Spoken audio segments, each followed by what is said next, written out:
It has been truly an honor to be here and hosting this hackathon for y'all, to give the opportunity for y'all to come here and build and have an impact on the future of thousands and thousands of students that are going to come.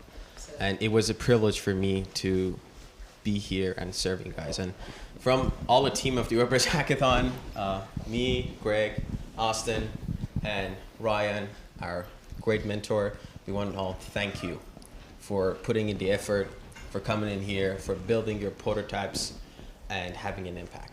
And I'm gonna give the mic to Austin.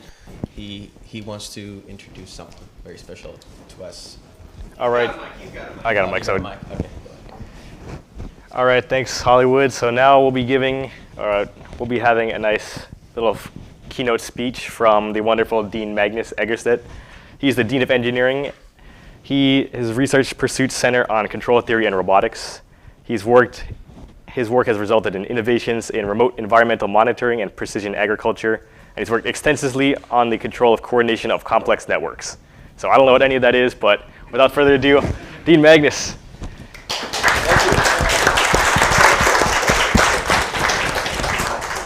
Excellent. Keynote speech.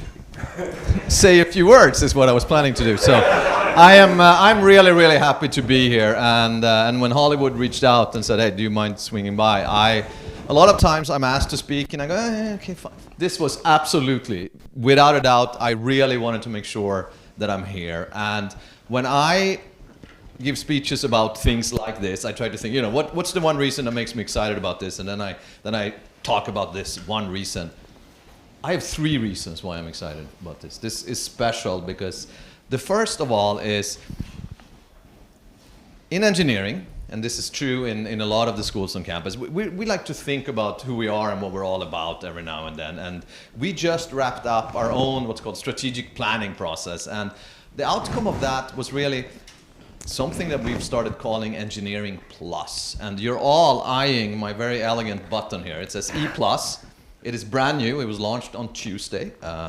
So swing by my office and you will get an E+ button. But the E+ idea is, engineers, or it could be other majors. It really doesn't matter too much. But what happens inside the classroom is important. But it's such a small part of what matters on a college campus and what really makes the student experience meaningful and fun and also sticky, meaning you're more likely to do well in school and finish your degrees if you're part of things outside of the classroom. And it could be things like student clubs or maker spaces or undergraduate research or whatnot. And this event right here, I think, is a perfect example of E+. So well done. Even if you're a computer scientist, you're doing CS plus right now. But this idea of what happens outside of the classroom is as important as what happens inside. So that's one of the reasons I was really excited to say yes. The other reason is I'm an electrical engineer. There are other types of engineers, but I'm an electrical engineer. And I know that, we got to learn circuits in the classroom. But you don't learn circuits unless you burn out a few capacitors along the way. They have a very special smell, and you got to smell this thing to really learn circuits. And what we're doing here is we're smelling capacitors today. But we're actually building stuff. In this case, it's this is pre-pandemic, before I realized that I don't have to shave at all. No, but this idea of actually getting your hands dirty is absolutely vital to learning what goes on in the classroom. So that's the other reason I'm really, really excited about this. But then the third reason, which makes me extra happy, it's rare that you get 3 reasons why something is worthwhile. This is fully grassroots. This is not a bunch of 50-year-olds sitting in a room going, what should students be doing? No, this started by a bunch of students, and particularly one bunch of students right over there, who thought that we had a really kind of irritating website for registering for things, and started pulling people together, sending emails to miscellaneous deans saying, we got to do something about this. And what deans do is, it's a good idea, go talk to someone else. He did. He talked to a lot of people, starting pulling people together. This is by students, for students, and in the end, we're all going to be better for it as a university. So it's a perfect example of what I really think is the best thing I can do as a an academic leader on campus is help support a little bit, give you the tools to do something, and then get out of the way, and good things will happen. So this is a third reason why I'm really happy to be here today. You know, E+, burnt out capacitors, and by students for students. So with that, I can't wait to see what happens, and I hope that these are the finals, right? Yes. I hope we get a really shiny winner coming out of this. We got a big check too. Big one of these. Oh, excellent. Oh, yeah. Yep. Okay. So thank you for letting me be here, and good luck. That was my keynote speech.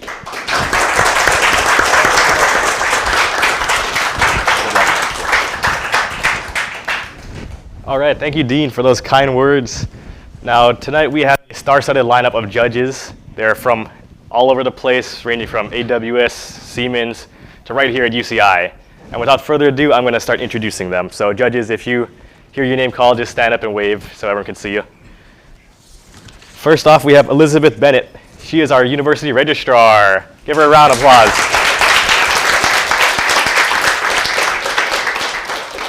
She has served as the registrar since 2006 and is responsible for supporting the administrative and academic needs related to student and course data for all UCI schools.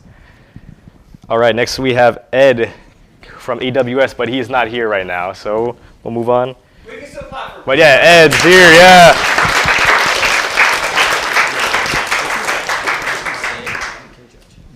Alrighty, next we have Keon Colstock. He's the Associate Vice Chancellor and Chief Information Officer.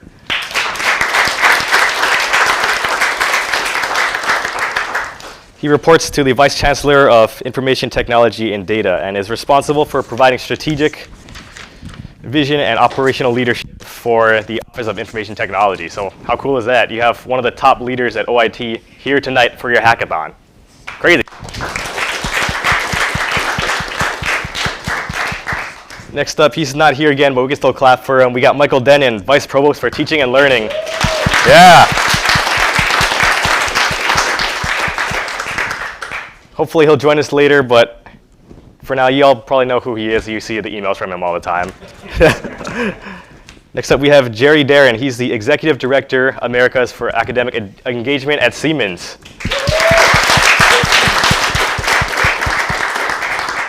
He spent the past 39 years primarily focused on helping companies and customer mature emerging markets to find ways to improve their product and process dependency needs. And he is the head boss of Siemens Mendix program. So, I mean, I know some of you teams used Mendix for the semifinals. So this is the guy in charge of that. Amazing. Next up, we have Michael Green. He's the, yeah. So he's the Associate Dean for Undergraduate Student Affairs at the Samueli School of Engineering. He does a lot of research and he's won a lot of awards, so that's awesome. And last but not least, she's not here right now. We have Patricia Morales. She's walking. Oh, she's walking, all right. She's walking around here somewhere. I can see the building.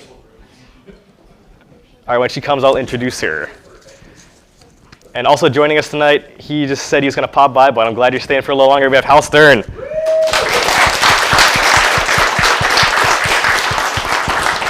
in for Tom Andriola as a proxy, Carrie. Give her a round of applause. Yeah. Sorry, I had all of your guys' pictures here, but we'll just go through them.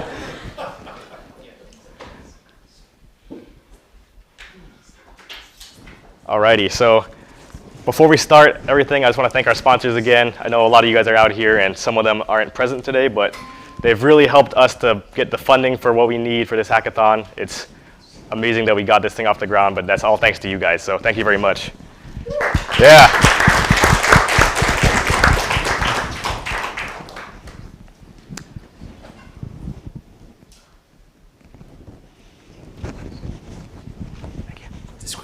Okay, yeah. Sneaking out. Big round of applause for our keynote speaker. Yeah. First team starting? Yes. Okay. Yeah. All right, so first team, you're up, is Kolo AF. I'm sorry, I don't know how to pronounce that, but Koloff. Koloff. It's like Kolo. It's like a loaf of bread. Okay. And Kolo. please do use the microphone. Yes. You guys get a big mic. So just a reminder for all you teams and judges, the teams will have 8 minutes to present. They will be also including a demo in their presentation, so you'll see how their system actually functions.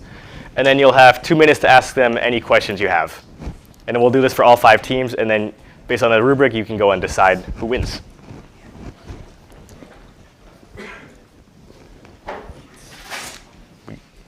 What? And all judges, you have pens in your bag. Along with a Pens in your mug. pens, so, and a custom mug that is yours.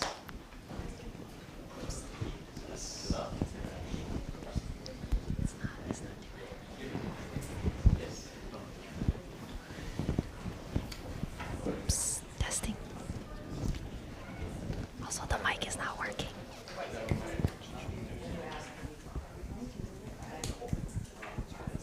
Hello. The mic is also not working. It's just to record for that. Yeah. Yeah. Oh, okay, Yes. cool. Yeah. Okay, thank God. You can still just project your voice, and everyone will hear. Cool. Ladies and gentlemen, Ed Gall's in the house! Yeah.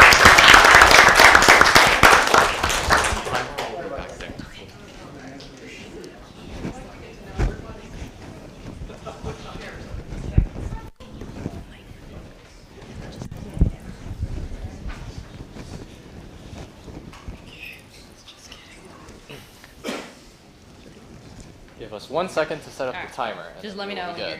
when you're good. Oh, hang on. Yes, yes.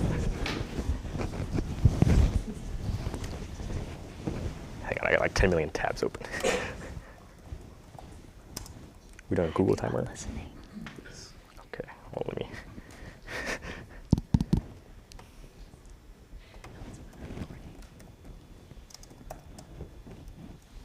How's everyone doing? Okay.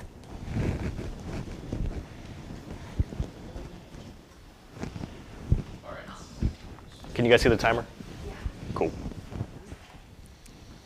All right, whenever you guys are ready. Ready? Good evening, everyone. This is Kolo, and I'm Tina. I'm Michelle. I'm Roz. I'm Nidra. I'm Violet. And we invite you guys to reimagine WebReg with us. But first, I'm thinking of a number between 1 and 10. Can anyone guess what it is? Any guesses? Close enough. It was actually 2.56. And that is also what the current WebReg was rated by our survey of more than 600 UCI students. So if we got this grade in the class, we would definitely flunk out, no question. So why accept such a poor rating for a system we use so often as students and staff? In our process of rethinking WebReg, we began with our problem statement. How might we design a one-stop shop experience for the course registration process that enhances user experience, accessibility, and student success? This was our North Star as we began tackling this project. We relied on the student body's overwhelming response to inform our design decisions, including quantitative surveys, user interviews, usability tests, and even competitive analysis against existing course registration platforms. You can trust that every choice we made, every feature we implemented, and everything we present today is backed by research and data, and that we truly know our user like the backs of our hands. Firstly, in our survey, we saw that nearly 600 students said that they would like an integrated schedule of classes in the new WebReg, and almost 500 students stated that they also envisioned a schedule planner as well. So that's what we did. We made the schedule of classes and course planning calendar a central part of our new interface to keep what's most important right at the forefront for users. Here, you can interact directly with the schedule of classes and your course calendar to click and add to drop classes, enroll in waitlisted classes, and see your place on the waitlist.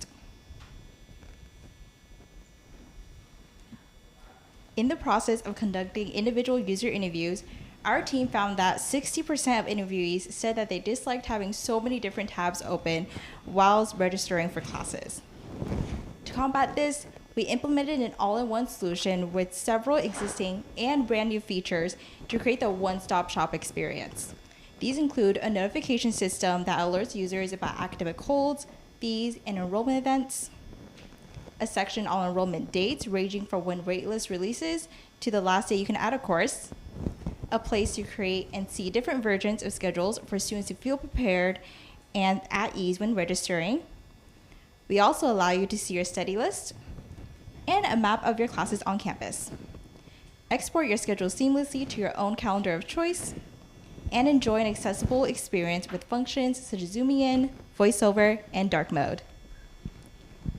Nearly half of all survey respondents said that they had a hard time finding their enrollment information and that it needed dramatic improvements. So we are happy to highlight our landing page. It features users' fee status, enrollment window, and important enrollment dates, and also a mental health resource tab front and center, making all of this information far more accessible and clearer than ever. When asked about what the ideal WebReg experience looked like, one interviewee stated that she would prefer a schedule of classes that was integrated and streamlined with a calendar outlook. She also wanted some sort of system that could suggest possible class choices in case the ones that she planned didn't work out. This inspired us to create a feature that alerts users when they're trying to register for a class that they're ineligible for. Our product explains exactly why they do not meet the course requirements, and we go above and beyond to suggest students similar classes or other courses that are available during the quarter that also meet their degree requirements. To make life even easier, we took the time to create a mobile view for our new WebReg for staff, students, and faculty on the go. The mobile view allows users to register anywhere, anytime, wherever they go. We also wanted to shift the focus towards the many users of WebReg who are not just students. So we created a professors portal based on interviewing several professors and TAs around campus and conducting research on both the UCI registrar and other universities.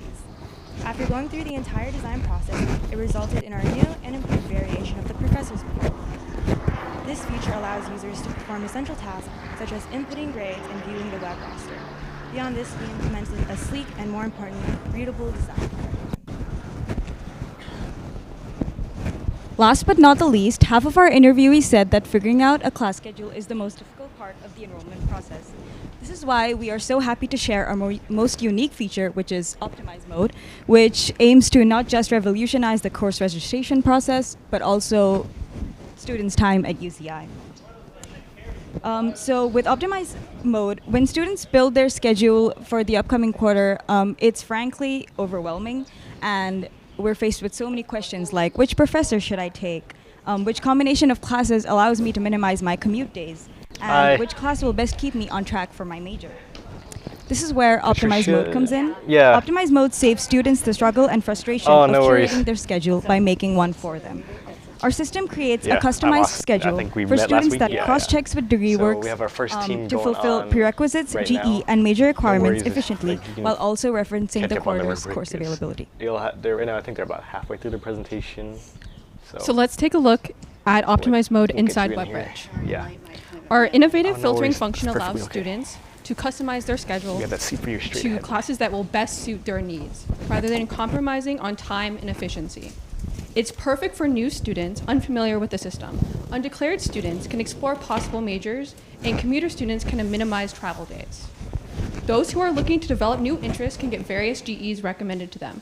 More importantly, our Optimize Mode sets every student up for the ideal UCI experience. So, why does Optimize Mode matter? Everyone, meet Carly. Though Carly is in her final year here at UCI, she still struggles with the class registration system at UC Irvine. It accomplishes basic needs for her, such as adding and dropping classes, but just this registration period, she had continued difficulties with WebReg and its archaic interface. She is concerned about organizing her class registration, joining classes she enjoys, and graduating on time. Carly is a representation of UCI students who have the same concerns.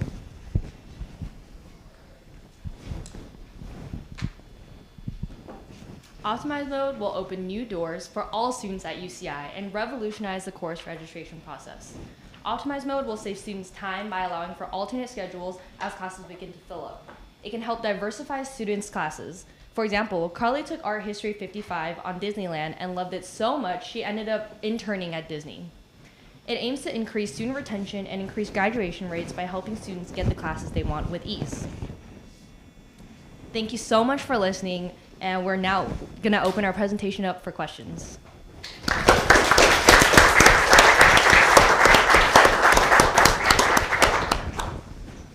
Start 2-minute timer. So we have almost 3 minutes for questions if students have any questions about their presentation or go ahead. You have a really nice presentation. Thank you so much.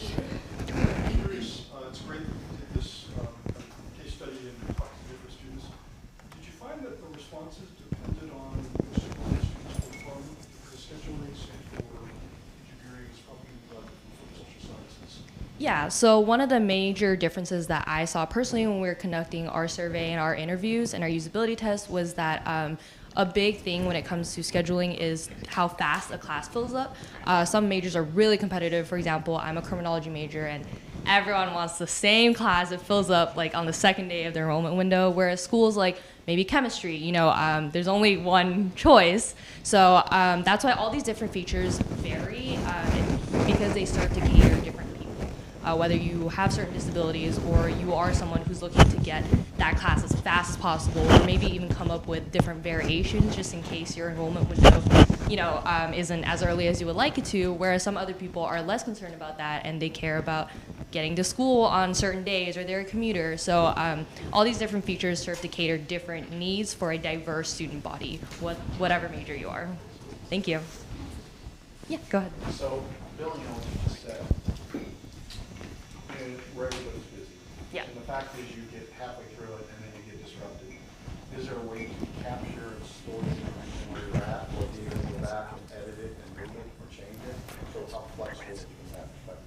Yeah, so it does not autosave as of currently in the prototype, but eventually, obviously, autosaving would be a really great feature. Right now, we have a register button, which can also allow you to create different versions of schedules that you can save and then reload time and time again. So let's say I created, Tina Spring 23, and I saved it. Every time I log on, type or pull down that tab, and it'll show me the same one. So, whether my computer crashes or the Wi-Fi goes out at Plaza, which it does a lot, I can then again access Tina Spring 23. Thank you. All right, you have 1 more minute. We changed it to 3 minutes now because I realize it's a little short. So keep going, judges. Ask some questions. Yeah, go ahead. I have something. So I know it was going really fast, but the class optimizer, which was the last piece that you showed, 'cause it was really, really quick.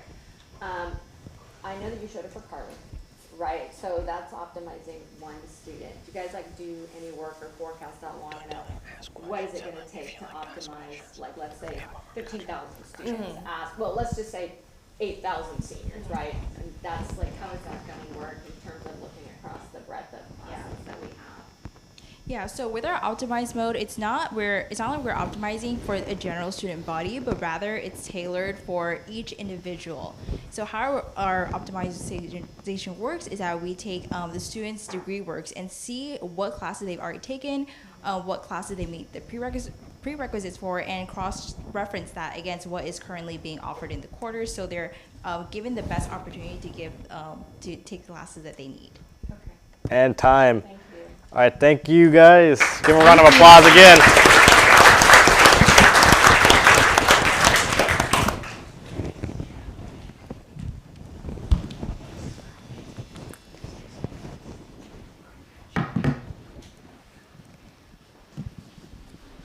All right, that was Kolof. They did a wonderful job. We have 4 more teams. The next team that will be up will be Professor H.P. Lee Fan Club. All the teams have their names, which I'm not sure exactly where they come from, but they're quite interesting. And we'll give the judges some time to work on their rubrics and write any notes, and then we'll get this team set up and going right here. Okay.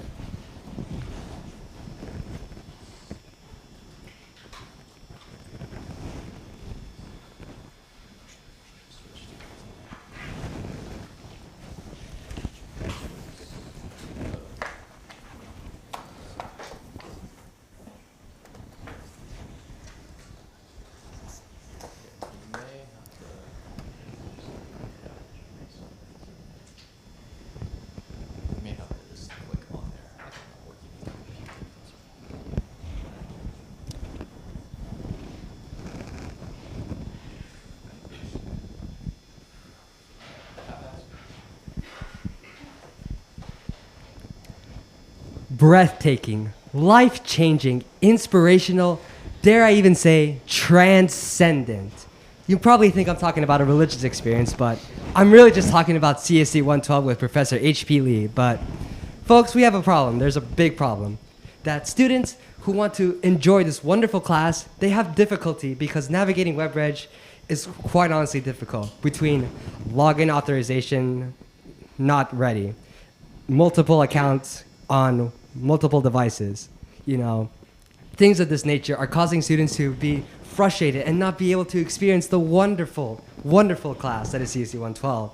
That is why we here at the Professor H.P. Lee Fan Club have come up with this brand new, revolutionary design that is going to change WebReg and make sure that all students have the opportunity, given that they've satisfied their prerequisites, of course, that they can take this wonderful class. And we like to introduce the new WebReg. So we have Gabriel. Sam. So why did we choose to do this hackathon? Well, from our survey, we found that students are tired of crashes, tired of having 5 tabs open to enroll in classes, tired of being surprised with dates that they didn't even know about. So we chose this opportunity as a learning opportunity to, one, better ourselves as programmers, and 2, to prevent future generations from experiencing the same problems that we have. Because we are all third-year CSE majors, and we've experienced a lot of problems with WebReg. One of the things that was at the forefront of our mind when redesigning WebReg is the design aesthetic. I'd say the one thing that the old WebReg had going for it is the fact that visually it's pretty simple. And that's something that we want to carry over to our new design. And as you can see, there are many modules within our web application that's split between multiple pages. Cool. So now let's go over what the features of our new innovative design. So we went over a little bit with the customer discovery data that we had with over 600 respondents. So some of the most popular requested features include integrated schedule of classes, waitlist notifications, schedule planners, search bars, stuff like that, live chat support. And so we had kept this at the forefront of our minds when creating our new design.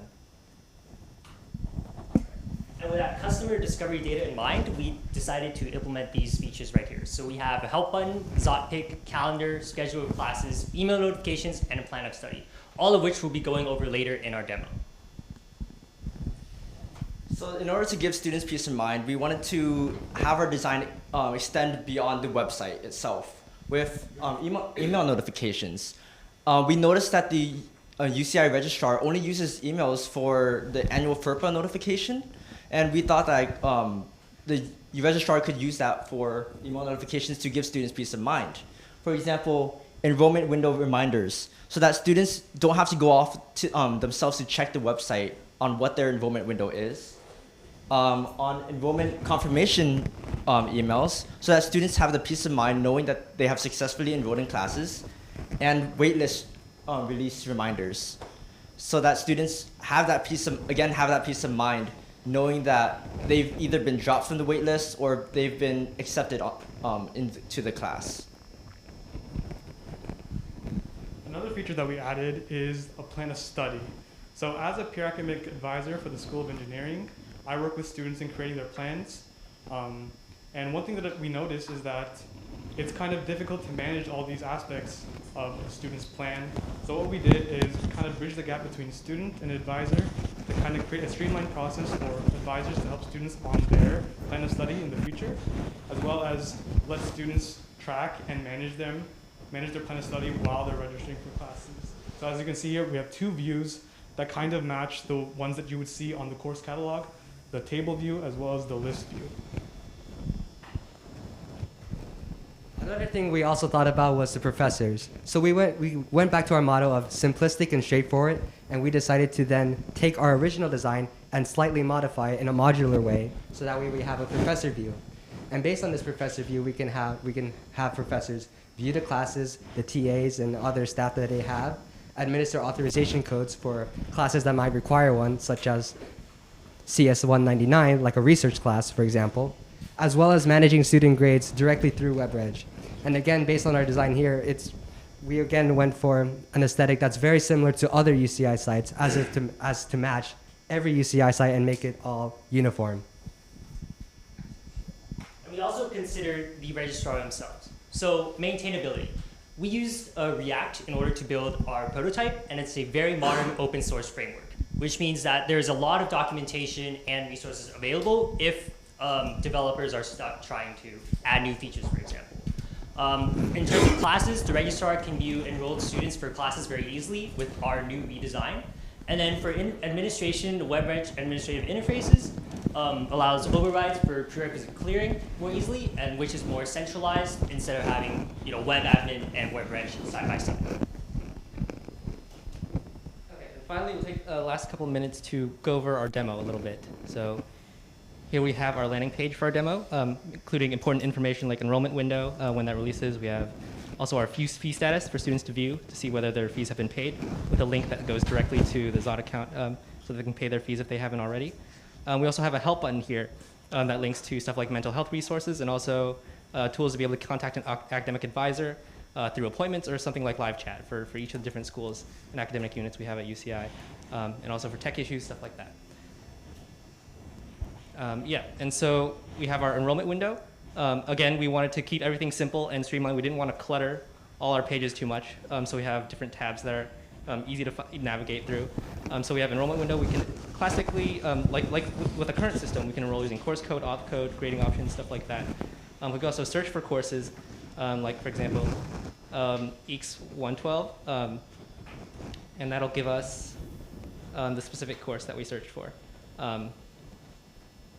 And also we can search by entire departments, and we can also filter courses by GEs and stuff like that as well. We have the plan of study that was mentioned with suggested courses, also major requirements, all listed here within the web registration system for easy access. And then, yeah, we also have this ZotPick that we'll go over a little bit later. And we have also a system for saving courses so that before your enrollment window opens, you can save courses for easy enrollment once your enrollment window actually does open. So you can just log back in, click on enroll for your saved courses, and it adds it to your schedule. So yeah, we have it on your schedule here. Schedule is also showed on our enrollment window when you enroll courses as well. And then courses that you enroll in also show up here on a calendar with some courses that might not have their times listed showed below. And yeah, and then well, we'll talk a little bit about our ZotPick. Just real quick, so it lets you pick a GE class randomly. So if you have trouble deciding what class to take, just click the button and it randomly picks one for you, basically, for fun. Yeah. So, thank you. Thank you. Alrighty, give it up for Professor H.P. Lee Fan Club. I'm sure Professor H.P. Lee would be very proud of you guys right now. Alrighty, we have our 3-minute Q&A starting now. Judges have any questions?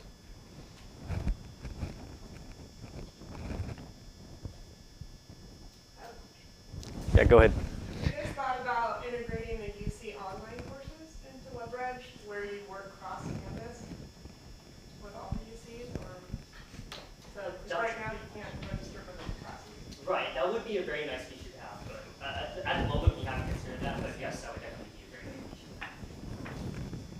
And as we mentioned with the with the framework we have, it'll be really easy to add any features that we want. Constant, easy maintainability is something we wanted to focus on with code and stuff like that. So from the perspective of as is to be, did you get a chance to go and review it as a data copy for people to look at and say this is an improvement or something that's really going to help? So how much of an improvement is this over the original? So what we did is we sent out pretty much like our demo to a bunch of like other people that we knew, and basically encouraged other people to send a demo, and we encourage also feedback upon the demo so when we originally submitted it, it wasn't necessarily the exact same as it was shown before. So things like the calendar feature. The calendar feature was one that was like requested a lot by a lot of people that we had talked to, and that was one of the main sources of feedback that we had received originally. Therefore, we decided to go back and add that calendar feature as well as the courses not displayed there, so as to improve the user experience, because we noticed like a lot of people really wanted that, and so we decided that's our next priority afterwards. Yeah. And I also want to mention, we did get some feedback about an original design that was a little bit more, we had things like side by side, and we got some feedback that it was a little bit cluttered, a little bit hard to navigate everything and a little confusing. And so we moved things around a little bit. And again, we really wanted to focus on keeping it simple, not too cluttered, so you know exactly what's going on. You mentioned that there's a registrar's view, which I think is really useful. Would that view also be available to the academic counselors in your schools? Yes. Yeah, so basically, as a peer academic advisor, I work with the advisors. And one thing that they do is they clear students to take courses. And this can kind of integrate into that because sometimes authorization codes are required for a student to enroll in a class. So then they would be able to quickly access the class and authorize a student to enroll in that class. I'm curious, in your plan of study, does it match against prerequisites so it knows if your plan of study is going to result in an invalid condition or something? The way we have it set up right now, it's based entirely off of the catalog online, the UC catalog online. So everything is just based off that, and that assumes obviously correct prerequisites. Oh, so it's not your plan of study? It's the sample one that we took from the UCI catalog. One thing that we actually were looking to implement in the future is having our own plan of study integrated. There were two views. There was a table view and then a list view that I mentioned earlier. And that table view actually shows you which classes you've completed, your progress on which classes you're currently taking is the one on the left, and then which quarter it currently is. And if you look at some of those features that you can import from the course. All right, give it up for these guys. Good job, good job. I'd also like to share fresh off the printer the largest check that you will receive today. And no pressure at all, but I'm just going to put this right here. Right here, in case you want a little extra motivation. Can we get Greg to take pictures from the front? What? Can we get Greg to take pictures from the front? I can't hear you. Can we get Greg to take pictures from the front? Sure. I think Ryan might be on that. Yeah. Now that he's back. Okay. Ryan can do that. Yeah.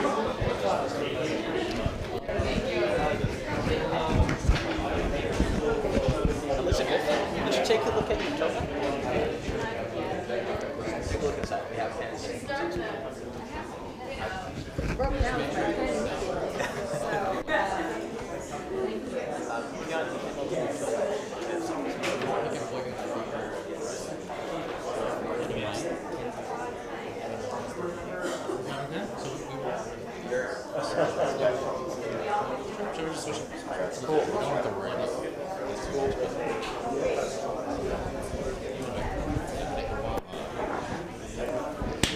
Yeah, thanks for the check. Yeah, no worries. I think you have bachelor's for this. If you're not speaking, Yeah. turn off. Okay.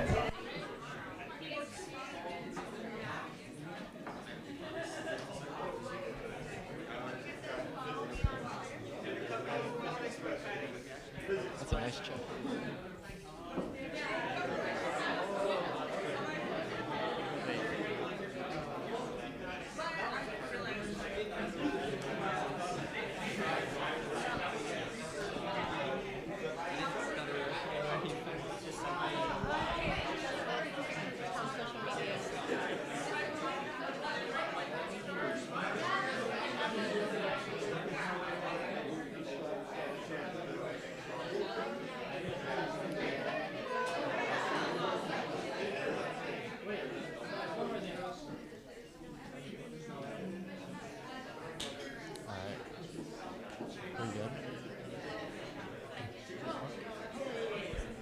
Yeah.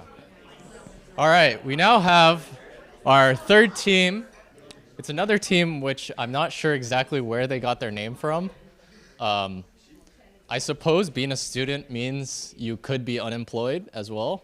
And so they're the unemployed devs. They're looking for jobs, I assume, as well. So they would like to share with you their version of WebReg. Thank you.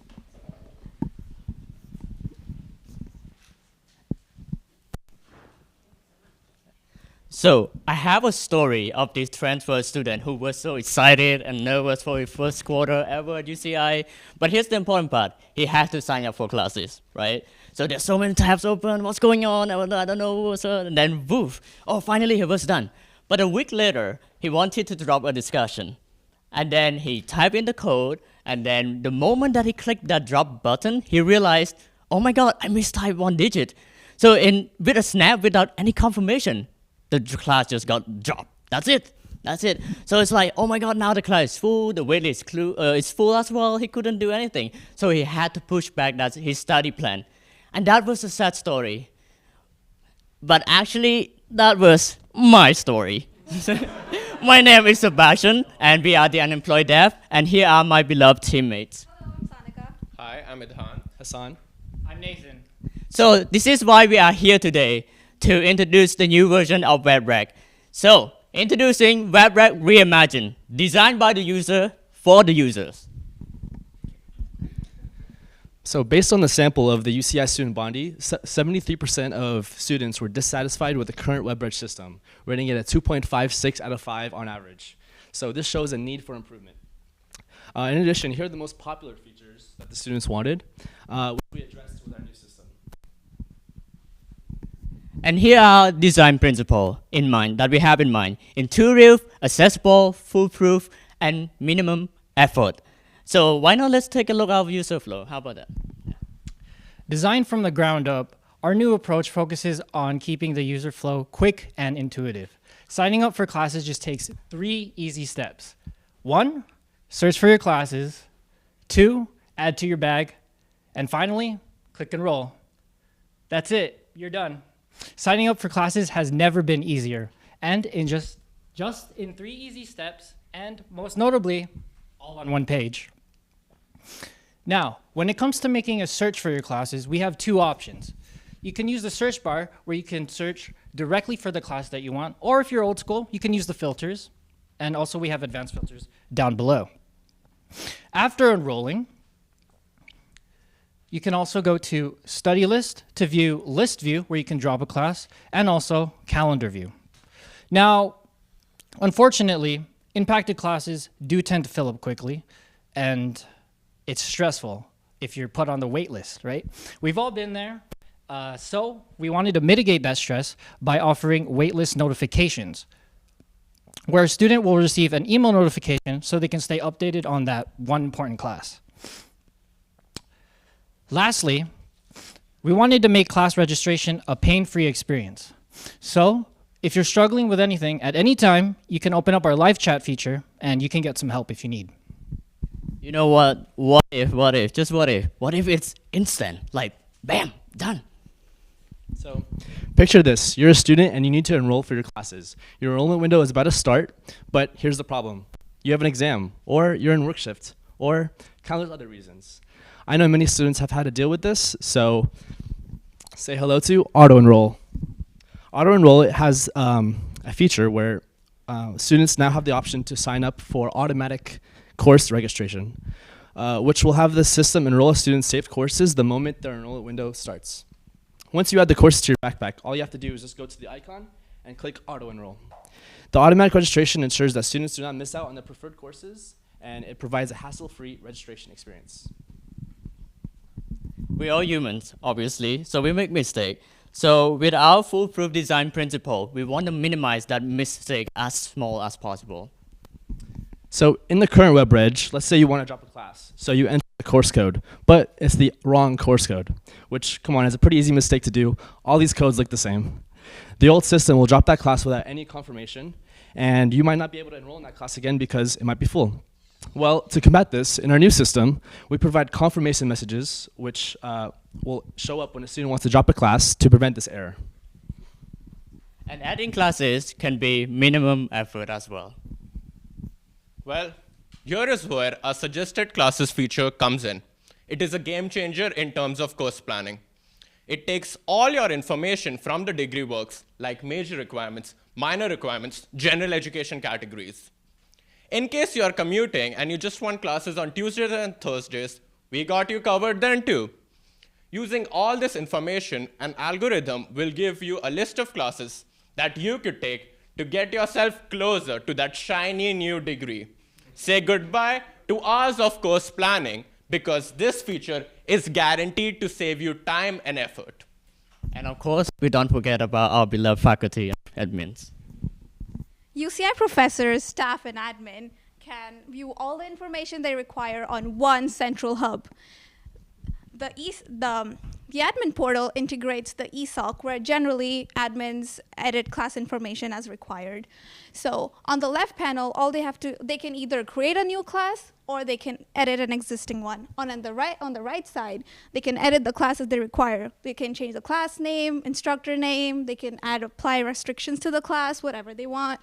And on the faculty portal, the faculty can view all sorts of student information. All they have to do is select the information they want to view in the left panel, and on the right panel, it is displayed in a beautiful, organized manner.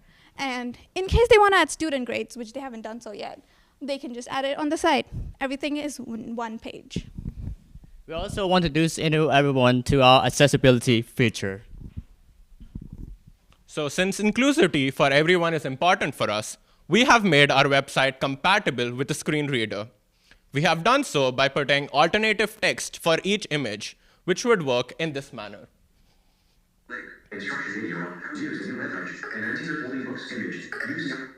So if you see, the anteater holding books image gets translated into text by the screen reader.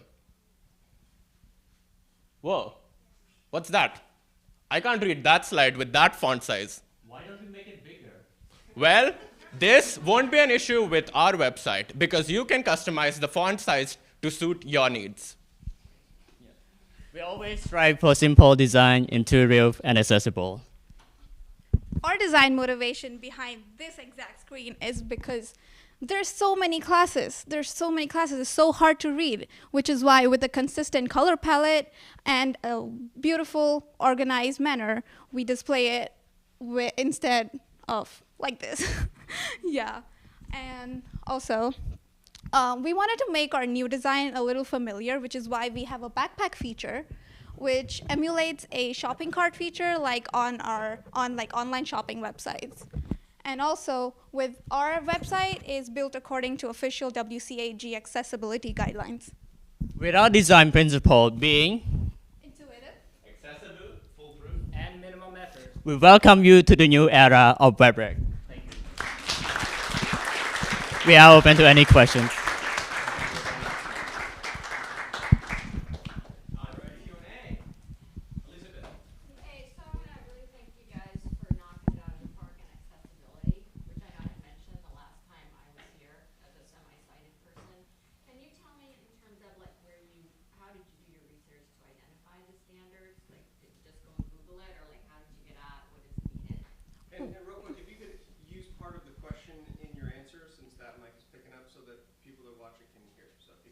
Okay, so speaking a bit more about accessibility features, well, my dad is colorblind, and when we built our website, I showed it to him.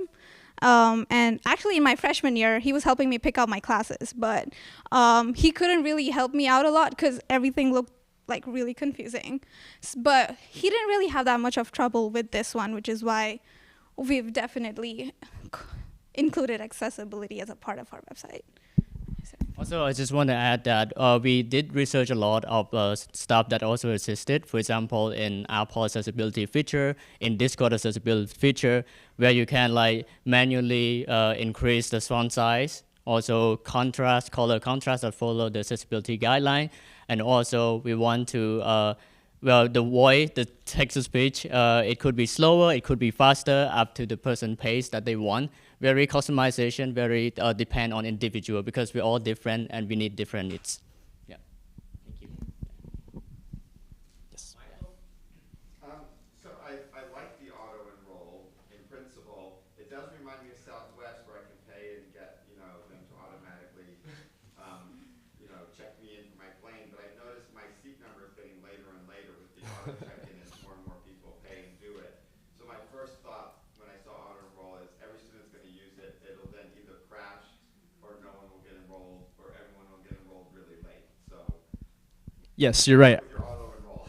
You're right. Every student will probably want to use auto enroll feature, which is why. So this is a prototype, but in the real feature, we might like put the auto enroll just for people with disabilities or people who might need help with accessibility. Also, we plan to keep enrollment windows like probably 10 seconds apart so that they're spaced out and there's like less possibility of it crashing. It also depends on what their status, like senior, junior, their units, how many units they have, and also all those stuff that put them in a certain queue or like give them a priority because senior, they need the class to graduate. That's very important, so they probably have more priority than other people in terms of those upper division classes as well. Just to summarize, we're not saying that auto-enroll changes your enrollment time. Your enrollment window order remains the same. Auto-enroll just makes it so that you don't have to enroll at that particular time, and you can do it the night before or the week before, whatever is convenient to you.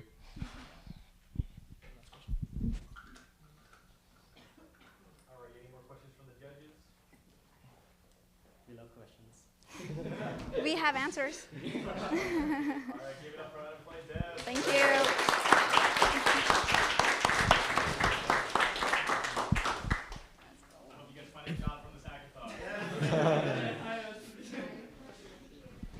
It was a wonderful presentation. We watched, and some of the judges as well, saw these same teams present about 3 weeks ago. Was it 3? No, more than that. 4 weeks ago, something like that. And it is pretty impressive. They were impressive in the first place, and now they've just like completely stepped up their game, and it is amazing to see such thoughtful solutions that covers so much of this platform. So we now have our fourth team, which they have a fun name. They go by the Zodi Hotties. Thank you.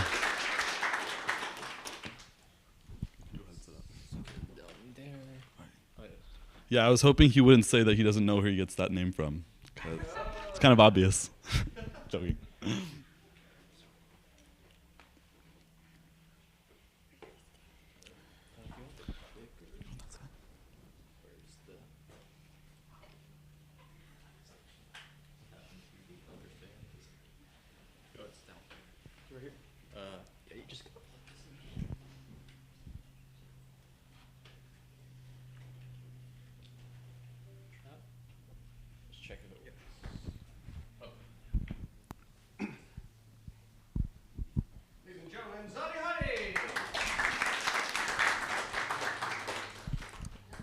Are we ready?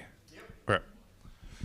Registering for courses should be a walk in the park, not a trek up Mount Everest. We are Team Zodi Hotties, and this is WebReg Optimized. But before we continue, let's start addressing some of the key difficulties of our current WebReg. As students ourselves, we understand what it feels like to be frustrated towards WebReg. And with the help of our extensive customer discovery, we've realized that some of the top issues users faced were an outdated interface and an overall stressful process. In conjunction with that, students heavily emphasize wanting to see other features like an integrated schedule of classes, a planner, a search bar, and a map. Using our survey and interview data we collected over a course of multiple weeks, we decided to focus on what we believed would improve WebReg greatly, not only for students, but for staff as well. As the top feature students wanted to see, it was important that we integrated scheduled classes into our design. This allows students to save classes directly from the scheduled classes. These saved classes will stay in the saved list between sessions even after they log out, so that students can plan their schedule ahead of their enrollment window opening. And when the time comes, users can easily enroll in a class with just a click of a button. In addition, we implemented features we thought would help reduce stress during the enrollment process. The first feature we added was calendar, which would help students visualize their course load and their week throughout the week. Currently, students have to build a calendar from scratch in order to see how their courses align with each other. We also created a map which displays the locations of all courses a student is currently enrolled in. This is practical for students new to campus as well as those who have back-to-back classes, as they might be wondering whether or not they can reach a class like if it's back to back. We also added a chatbot feature to reduce user difficulties. During registration, if an unexpected problem arises, such as a student not being able to enroll in classes or technical difficulties, having support easily accessible to students make the enrollment process much easier and effortless. So what makes our WebReg different? Instead of needing 3 or more tabs to complete your enrollment, which can include WebReg, schedule of classes, and a calendar, now you will only need 1 tab open to do all these actions. This makes signing up for classes much simpler, allowing students to have access to everything they need in one place. Additionally, you can see all your saved, enrolled, and waitlisted classes at all times from right when you log into the website. Students do not want to scavenge to find their class lists. It is helpful to be able to see your list of classes while simultaneously using also the features on the side like calendar and map. We wanted to simplify the user path as much as possible. Having lots of unnecessary features can divert the site from its original role as a university registrar. With the current WebReg, clicking, scrolling back and forth, and other actions are required to perform the most fundamental tasks, such as enrolling in a class. We prioritize quick and easy enrollment. The more responsibility a student has to perform a task, the more time-consuming and stressful this process is going to be. On our WebReg, accessing any feature requires no more than 2 clicks and essentially no scrolling. All right, let's go ahead and check out how an average UCI student would go about adding in classes for the next quarter. So we'll start off when we see the website. Everything is clearly on one page. Only printed in information, and there isn't no obscuring thing. There aren't any obscuring features requiring scrolling and other interactions. Based on our user data, we found that students prefer to search for classes using their school name. So let's go ahead and recreate that. So I'm gonna search for a computer science class in our scheduled classes. And so now you have all the classes you need, and you can easily save it in a shopping cart-like manner with the click of a button.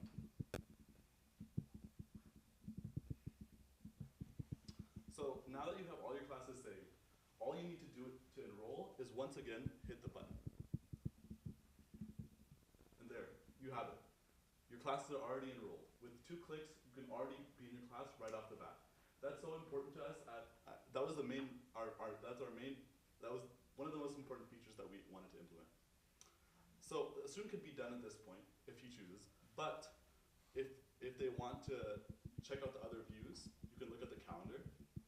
The calendar offers additional information as well as offers live updating.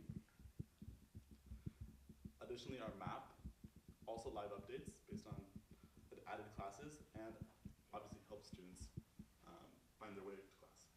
Additionally, we added features that would help make the user experience more pleasurable, like our enrollment window is always visible because that's a key piece of information that everyone should always see.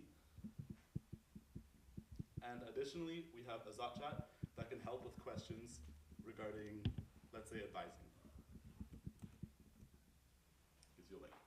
So on top of that, on the topic of design choices, we decided to keep everything compact, right? Like everything needs to be being able to be minimized. So, for example, our Zot chat can be closed out with the click of a button.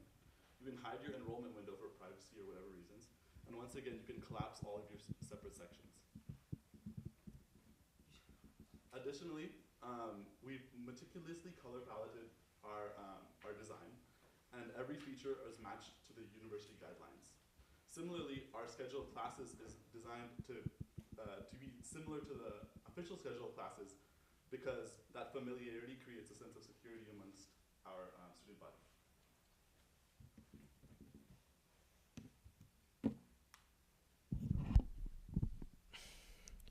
After completing our redesign of WebReg, we started looking towards the future.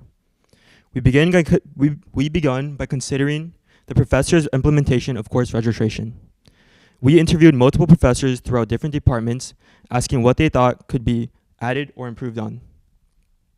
After getting numerous responses, this was our proposal. Our design takes much of what professors wanted into consideration. We created a page similar to the student version where professors can view everything they want in one page. Our WebReg is extremely achievable. We have already coded a significant portion of the website on our own, including the use of real data and helpful APIs such as Google Maps and a schedule class API. We coded our WebReg to be very malleable when it comes to big modifications, so any additions wanted can easily be streamlined. With the right team, integrating our website with real official UCI data will be quick and efficient. We created a brief timeline to demonstrate how practical the integration process would be. The goal for this project is for it to be ready for launch and be used by the student body for the winter 2024 course registration. We have been working on gathering data, designing, and building our implementation of WebReg for the past quarter. I would like to thank the Entrepreneur Center, as well as the judges, for giving us this opportunity. Thank you all very much.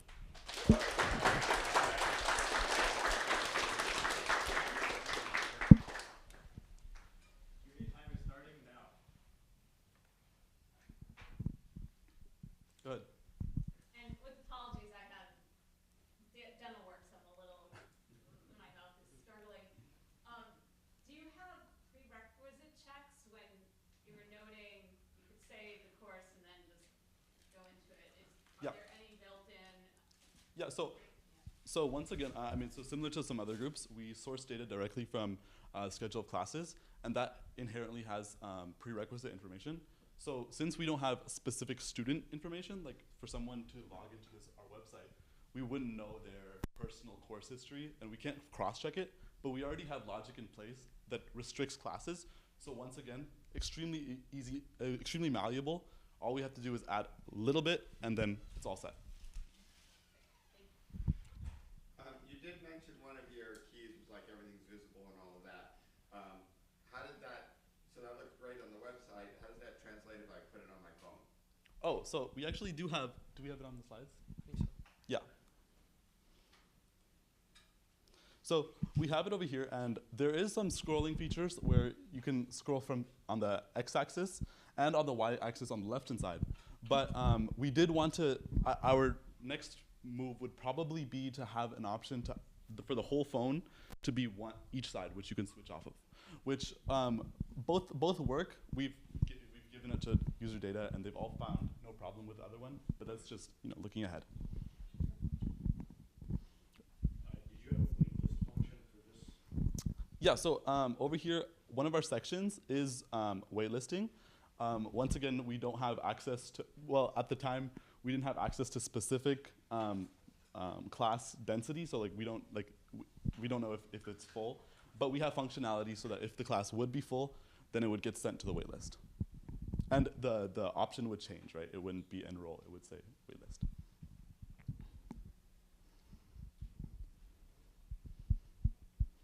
Más preguntas?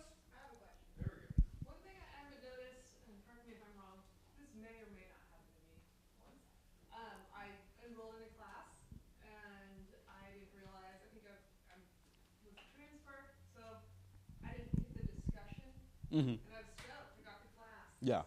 Score. Yeah. Went back in, and they kicked me out. Oh, okay. Because so is there like a warning? So yeah, so if you enroll in a class that doesn't have this specific, and you have not enrolled in the discussion as well, it will give you a warning, basically saying that you still have to enroll in the discussion. Okay, cool. So that might help you. All right,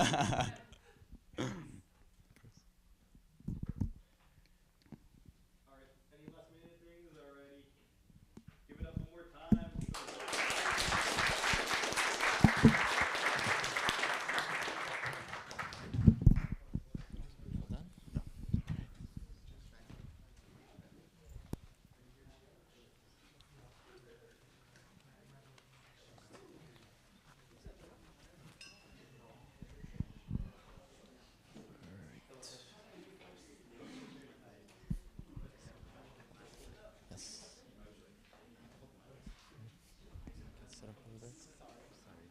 You have a computer doing it? Are you introducing us first, or should we? Yes. Are you using? Okay, you can. All right, so I know there's a lot of scientists in the judges, and I want to introduce you to possibly a form of science that you have not heard about before. And here at UCI, we all love the Zot, and so there's a new study apparently that is studying the Zots, and so this is the team Zotology, and they're going to be sharing with you their version of WebReg. I'm not sure if that's true at all, but maybe it is. It should be. Zotology is here to study all the anteaters and to figure out what they want for their WebReg. That's a great way to put it. That's our science.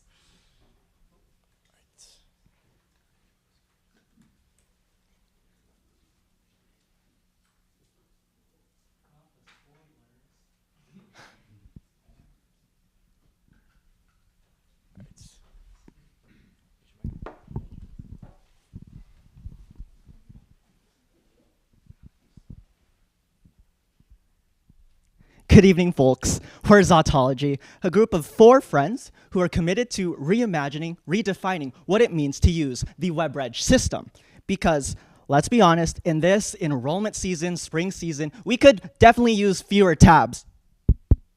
And maybe a working mic?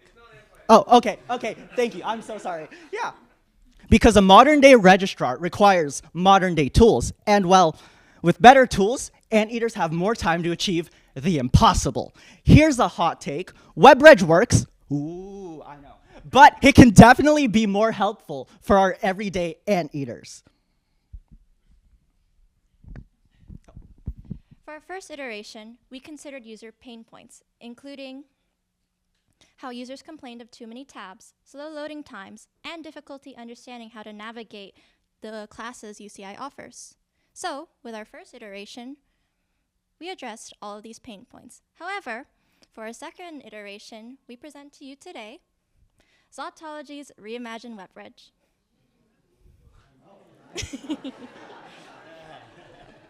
Don't just take it from us, take it from the people who have actually used our demo.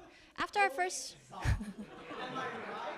Obviously, I can't tell you what Zot actually says because, you know, haha. But, holy Zot, don't just take it from Jasper, but also take it from more users who have used our demo, including Mina, a biosci major, Benjamin, a CS major, and Audrey, another CS major. So, with our users' input in mind, we have improved the features of our WebReg we are presenting today. One of our biggest points here is our homepage, which allows users to easily check their information, including enrollment window and their currently enrolled courses. Our WebReg imagines 2 simple windows, one to check this information and our second window. However, go ahead, John. We also have an advanced navigation bar, which allows you to search classes easily. We also have an advanced search option so that anteaters who are more comfortable with the current search feature feel a little bit more at home. Our second page is our planner page. With a split view of the schedule of classes and our calendar view, students can easily search the classes they wish to enroll in and see a calendar view of how their classes are sorted. But enough talking. Let's see it in live action. Well, one more thing, planner view, but we can see it live. I'd love to show you guys the planner view live as well as the rest of the great features that we have. So let's go ahead and let's go straight over to the website. So we can see right ahead, we have a little welcome page for our viewers. We can go ahead and log in with Google. It signs me straight into my UCI Net ID, and I can see all of my info. I can see my enrollment window. I can see my fee status, which if I hover over it, you can see leads you straight to your Zot account. I can see my plans as well as upcoming dates, things like, you know, the waitlist release, the 18-unit enrollment limit, and the open enrollment period. If I scroll down a little bit, I can see I'm already enrolled in the class, Informatics 43. It has its own little special color, and it shows up on our calendar. But let's dive straight in to our advanced search features. So as a first year at UCI, there's some classes I want to take. Specifically, I've been hearing a lot about Professor Thornton's class. I don't know exactly what that class is, like the course code, but let's find it. So I can go ahead and search in Thornton, and I can see all the classes that he's teaching. Expand it, I can see it's all highlighted, ICS 33, that's the one I'm looking for. But you know, I'm looking for a lab. Maybe it can, oh, look at that. It can find the labs for me. Great. So let's go ahead and enroll, and it gives us feedback that we've enrolled in these classes. And it doesn't just stop there. We can see that we have popular synonyms, things like ICS we can find. We can find all ICS courses.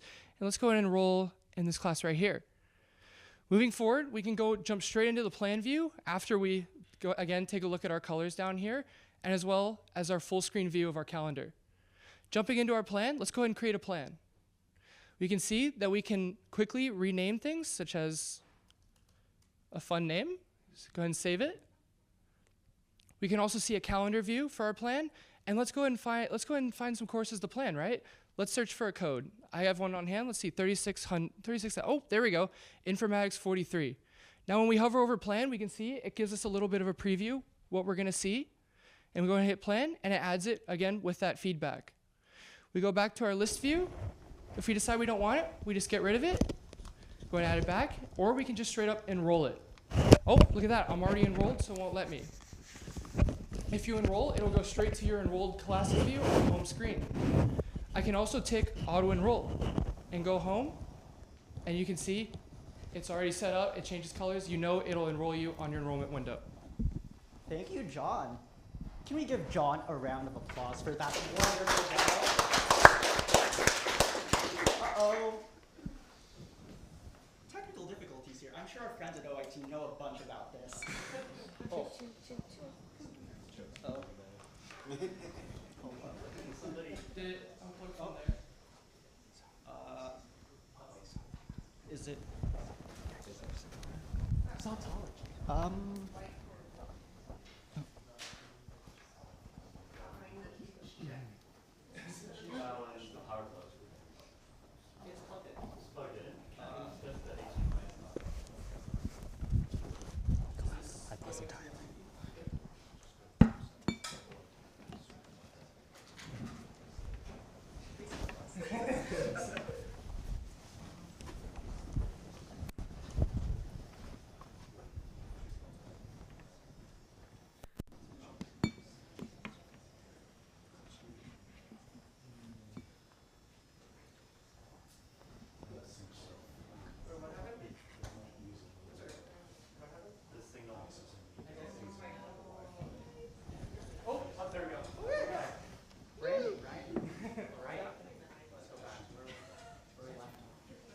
Judges, you see nothing.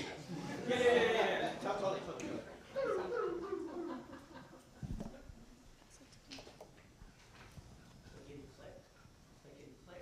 Now my mouse isn't working. How great. Judges, you hear nothing. Yeah. Judges, I want you to imagine a reimagined WebReg experience right now. Okay. Do you want the clicker? Will that maybe work? I'm having trouble, like my mouse right now isn't getting into the, here. Let's restart Keynote. This is operating like the current WebReg system. Yeah, me there, right? Real life stimulation of the feeling one gets. They're showing the pain. You just lost another class, people!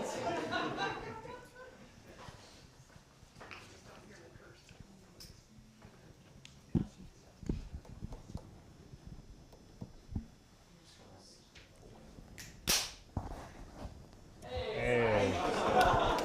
Alrighty. Thank you, Howard Gilman. Alrighty. Are we, okay. So, here are some of the features, information to the clans, and a live demo students have been trying out students love, in that you can even log in today, because John actually logged in with his username. I just want to put that out there. Let's move on to WebReg for counselors. Because a new WebReg experience for students means equipping our counselors with efficient tools. So, Counselor View is integrated with Student View. When counselors are able to search for a student's info, they will also have access to the plans they have made. In this way, counselors can plan schedules for students and look at plans that students already have created. Counselors can also look at materials, for example, transcripts. As someone who works at the front desk at the admissions office, I know a lot of people who come in and out, current students and prospective students who go, what happened to my transcript? Counselors can easily go in, see the materials that they need on hand, and because it's all synced with their UCI Net ID. With the whole UCI flow, students are able to see a counselor, and counselors are able to see the information they need fast. And course and schedule view, which is parity with basically the student view that we have for WebReg. So yeah, this is counselor view. And one more thing, WebReg for professors. Let me just amplify my voice here. Tour guide voice coming in. Because when we talk to professors here at the UCI campus, one of the things that they have problems with too is the fact that it's really hard to find a lot of things, which is why it's time to give power to the professor.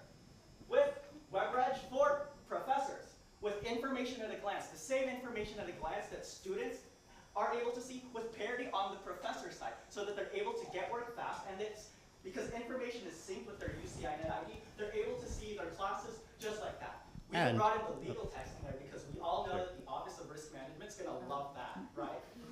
And with their simplified roster view, professors can easily copy and paste class information all from their UCI account.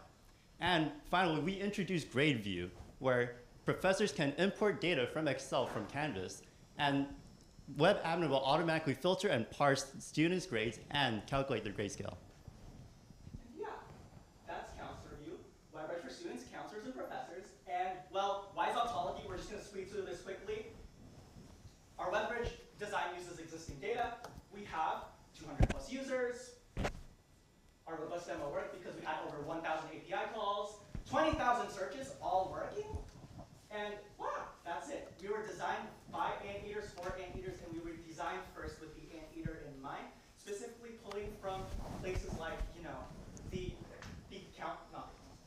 the admissions page, the financial aid page, and well, I know our time's up, but at the end of the day, I had very much fun working with all of these wonderful people, and just wanted to thank y'all again for having us here. It's ontology.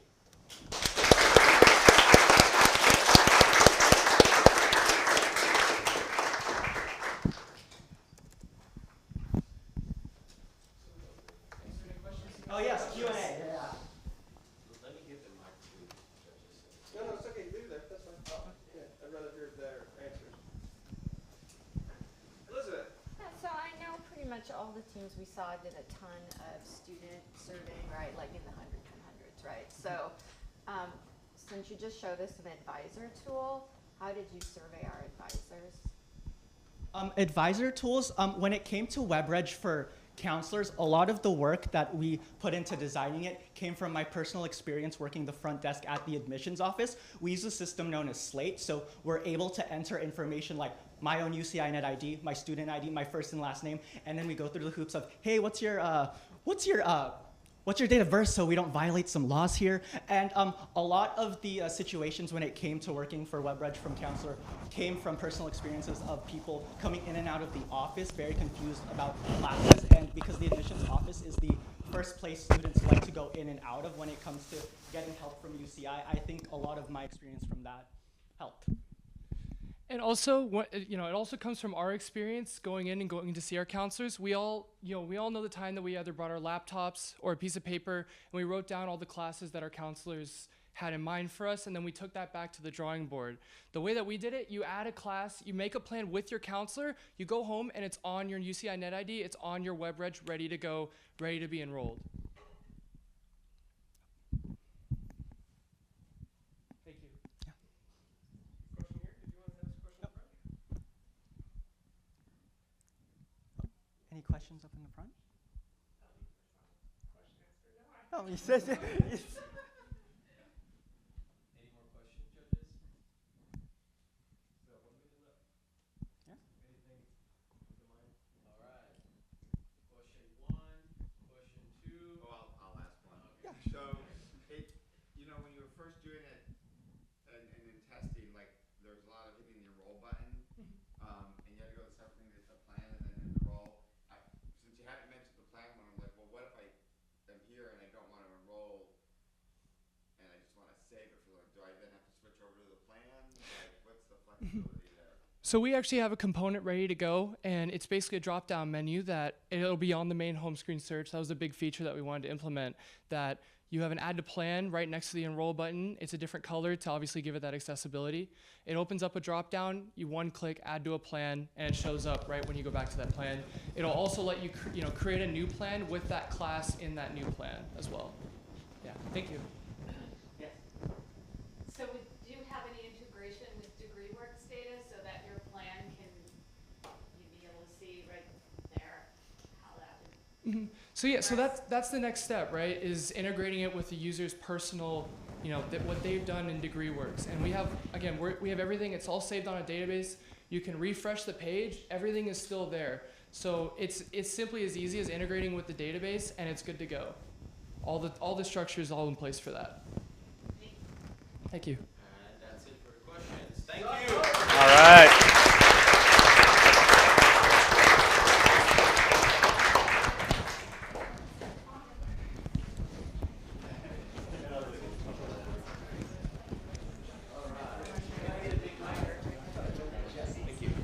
All right, how are we feeling, everyone?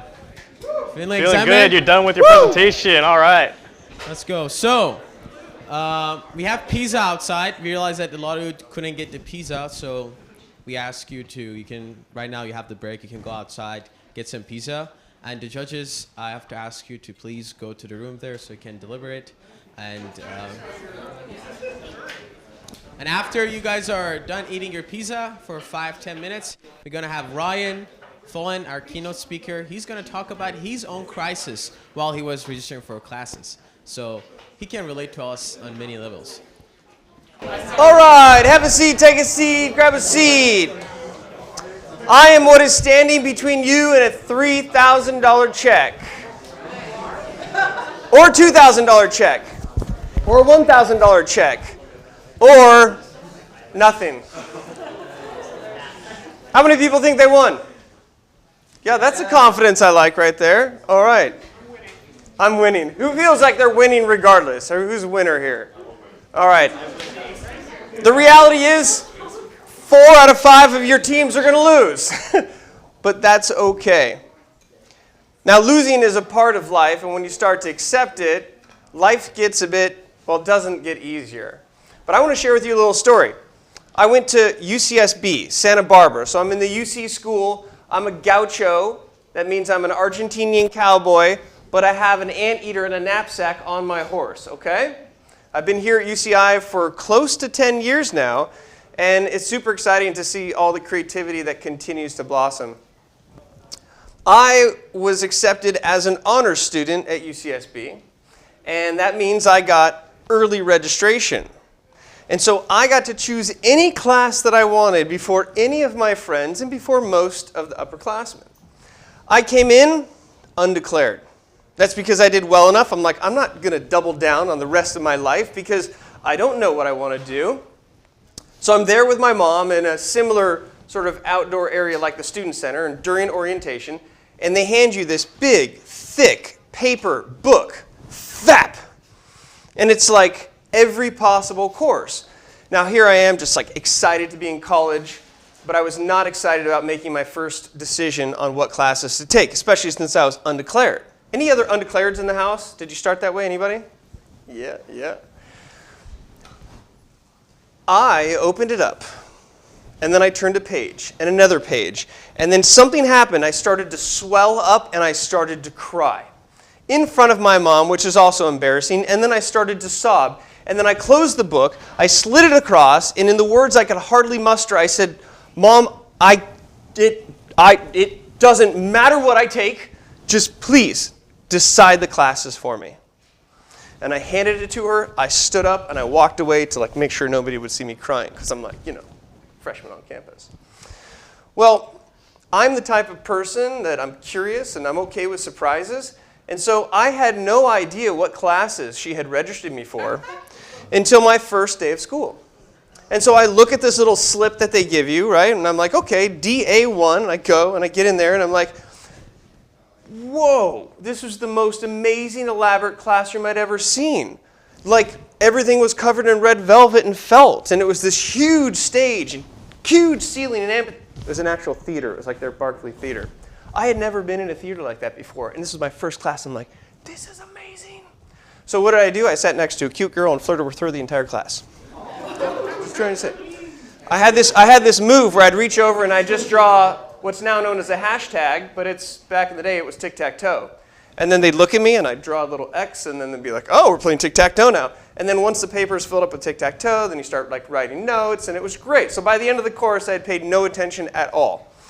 But I heard the magic words extra credit come from my teacher's mouth, professor's mouth. And I don't know about you, in high school, I was like the extra credit king. I would make up extra credit. I wanted like that A+. It was crazy. So I'm like, extra credit, are you going? She's like, I'm going. I'm like, well, I'm going. It's like, this is awesome. Skateboard back to the place we're supposed to meet up. She didn't show up. Then she didn't show up, and I waited. And then I heard a girl call my name, Ryan. I was like, yeah. And they had a piece of paper, and I was like, what? So they come over here.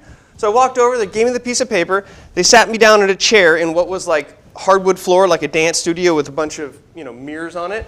And I sat down in the chair, super confused, and I read what was on the paper.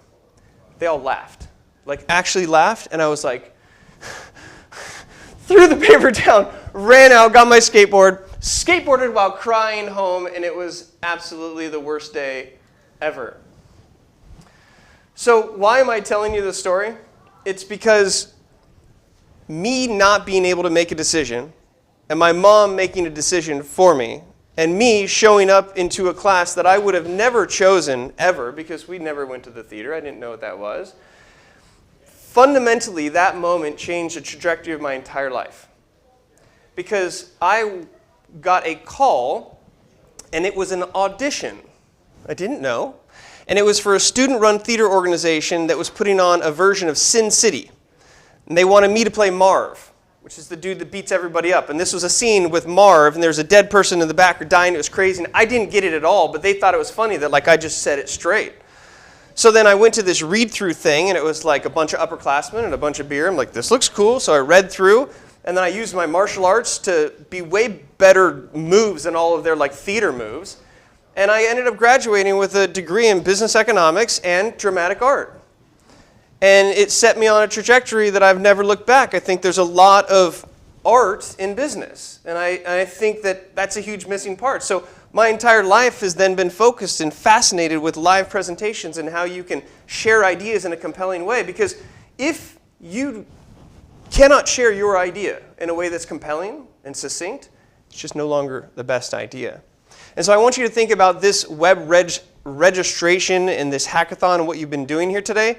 You're literally at the foundation of changing the trajectory of people's lives. The classes that you choose to take, the classes that you don't choose, the class that you do a typo on and you don't get the right number, and then that affects the entire rest of your life. And so in your hands and in your fingers, what you've done, you've really just created a matrix to help support you become you, you become who you might be, and you become who you don't know that you are yet. And so this is a subject that's pretty dear to my heart. If you don't know who I am, I'm Ryan Follin. I'm a speaker, I'm an author, I'm a very proud ginger, and I happen to be the director here at the Entrepreneur Center. Do we have any other gingers in the house? It's okay. No, it's okay. No, I appreciate that, because this is like my elementary right here. It's like I was the only ginger in town, so everybody made fun of me. I was an easy target. They beat me up, and my life was miserable. I was searching for belonging. And I, for a long time, thought that the best way to impress friends and other people and make friends is to fake it and be like, act tough if you're not tough, or like, pretend to be smart if you're not smart, or in the real business world, buy a really nice expensive car that you can't afford because people will think that you're making money. And so I learned the hard way that faking it till you make it doesn't work. But I found out that when you actually are transparent and what I call ditch the act, you can actually open up and find common ground. So I wrote a book called Ditch the Act. And what does it mean? It literally means to be yourself. And so the coding, the program that you've done, you are tapping into the one thing that fundamentally will help people become who they are. Now, in my life, here's my stick figure story. I was the kid, the little ginger kid who was bullied. I got into martial arts that solved it. I played ice hockey for 15 years. Into the ice hockey goaltenders in the house? Yeah, right, same, okay. So I went to UCSB. I ended up with 2 majors. I went to Hollywood thinking I would make it in Hollywood, and all I did was have internships that turned into broke-turnships, and no one ever hired me, and I ran out of money, and I called my friends. I'm like, what are you doing to make money? Dude, we're selling mortgages. They're looking for inexperienced people who are highly motivated. I'm like, that's me. So I sold mortgages. I sold the heck out of them. I used my storytelling skills and my personability, and I was really successful. Top 3 in a company of 300. I made more money than I know what to do with. My parents said, save it. I said, I'm good, so I spent it. I bought a house. I bought a Rimini Red Range Rover with 22-inch Rimini Red rims named Rachel Rover. I also had a SL500 champagne hardtop convertible named Sally, and I spent the money. And then I got cocky and I went and got a broker's license. And then I started my own brokerage firm. And then October 2008 happened, and I lost everything. I lost my house. I lost both of my cars. I had a lot of crazy stuff that happened in my life. I actually got to a point where I had to borrow money from my parents to file bankruptcy. But then I did it in a way that I mailed in my own application because that's the cheapest way possible. But I was 32 cents short on the postage. So my bankruptcy paper got returned to me. And I'm like, this is a sign. Ripped it up, threw it, had a celebratory moment and felt bad for littering, picked it up, threw it away, and started from the bottom. I got a job building bathrooms and kitchens and construction. And then I got entrepreneurial and I got into some businesses. I had some really great businesses and then businesses that failed hard. But at the end of the day, I'm super excited about who I am, and it's a result of all this craziness. So some people say that it's experience, and some people call me an expert. I'm known as an expert. You Google me and it's like expert. So my question to you, in your life story and where you're going, what's more important? Experience or expertise? Okay, so raise your hand if you think experience is more important than expertise. Okay, how many people think expertise trumps it all? It's okay. You're wrong though. The reason is that experience is, at the end of the day, your story. That's what you have that nobody else has. And if you think about it, your experience is your story, and it comes out in all these different ways. But the reality is that the only way you learn is when things go wrong, because otherwise you don't make any changes. And when you can turn your story into content, that's how you can connect with people. A lot of people think, and I thought for a long time, that people actually care about your story of success. And I truly believe, and I've found out, that people don't care about your story of success. They care about how they see themselves in your story. And so if you're bulletproof and you're awesome and you're amazing and you have no problems, people will be like, that's great, I can't really relate to you. And so at the end of the day, we all have our own reality. And a WebReg system is this reality that is a determining factor of your lives. And within that, like, your reality is different than his or hers. But this reality is your brand. You involved in this WebReg Hackathon is part of who you are.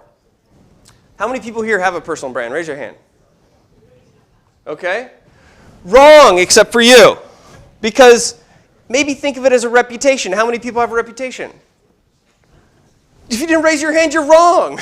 Everybody has a personal brand.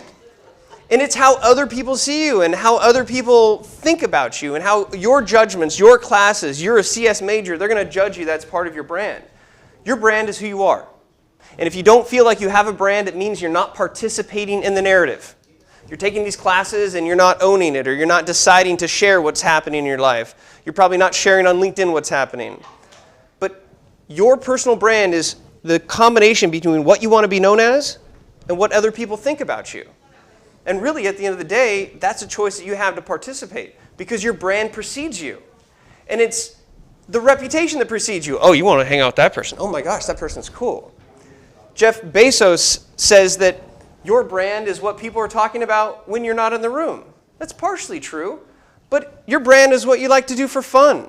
Your brand is what you post on social media, and your brand is like what you're not sure you're posting on social media. But at the end of the day, we all have different sort of personalities. You meet Jerry and you're like, oh my gosh, it's Jerry from Siemens. Hey, hi, and then it's your friends, you're like, oh dude, what's up? And then like your mom calls, you're like, hi mom. And then you're dealing with a brother and sister, you're like, oh, how are you, so cute. But we literally have all these different faces and personas that we take on, and that becomes stressful because you have to manage them. and then you have to figure out which one you were to which person. And so if you can ditch the act and actually be yourself consistently the whole time, life is so much easier. And the reality is that you don't have to be anybody but yourself. And so you are redesigning a WebReg system that essentially is the fundamentals of what will be the building blocks of someone's life. One class that they take or are successful to be able to register will completely change the rest of their life. So your mom doesn't have to choose the classes for you. The system has to work, but it has to be a system that's not stressful and user-friendly. And I'm really excited for you to see that this is more than just a design experiment. This is helping people find out who they are in a way where they can make choices and decisions. So I'll leave you with this. Here is the deal. Let me give it to you real. The key to connection is to learn to be real, because you are not perfect, but neither am I. And that is the exact reason that we can see eye to eye. Everybody's different, but we are all the same. To be perfectly imperfect is how you win the game. And if you only showcase good and do not share the bad, you will miss connections that you never knew you had. Facegram, Twitter book, are you LinkedIn? Are you snapping out a TikTok trying to fit in? Stop worrying about everybody else and focus on being your authentic self, because when you learn to ditch the act and learn to be yourself, you open up a window to have people help you out.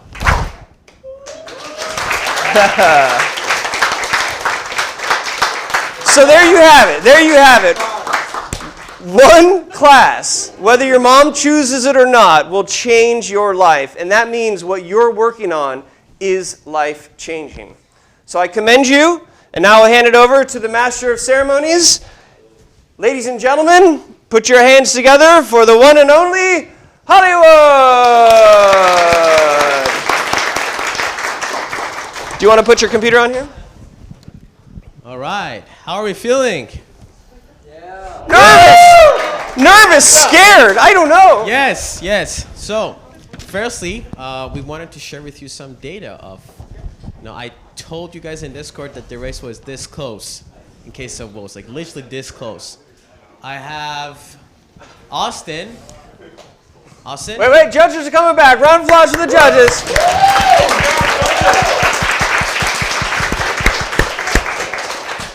We have Austin giving you guys the stats of how close were the races. It was very close. Do you have the presentation? What? It's right there. Oh.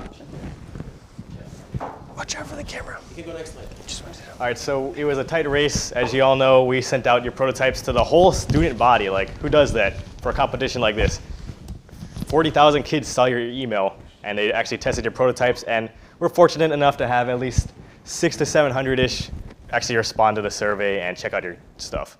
So we had a really close race. I'm going to announce the top 3 here. These are students that actually voted for you, and we had some great feedback from them. They were really impressed with your design. So without further ado, let's go to 3rd place. Drum roll, please. Unemployed devs. Michael is going to give the unemployed devs. That's me. Michael. No. Oh, that's Elizabeth. All right. So this is with all of the student vote and our votes tiled in together? Oh no, this is just the student votes. We're just trying sorry. to. Yeah. Sorry, mistake. Mistake. No, it was my mistake. No check yet. Yeah. We're just trying to show you how you did based on the students. Sorry, my mistake. Yeah. But it can still come up here.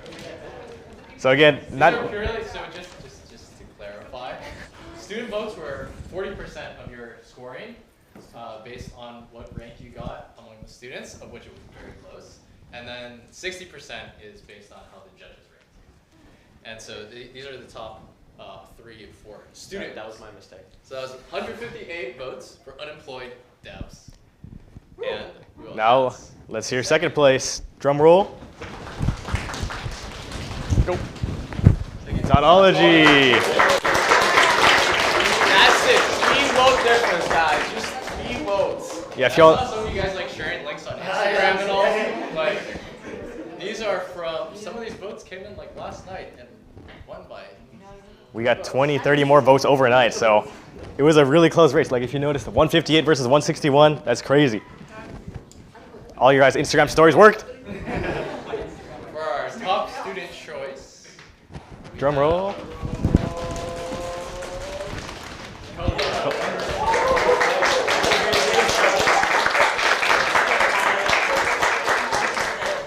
Again, super close race between these three teams.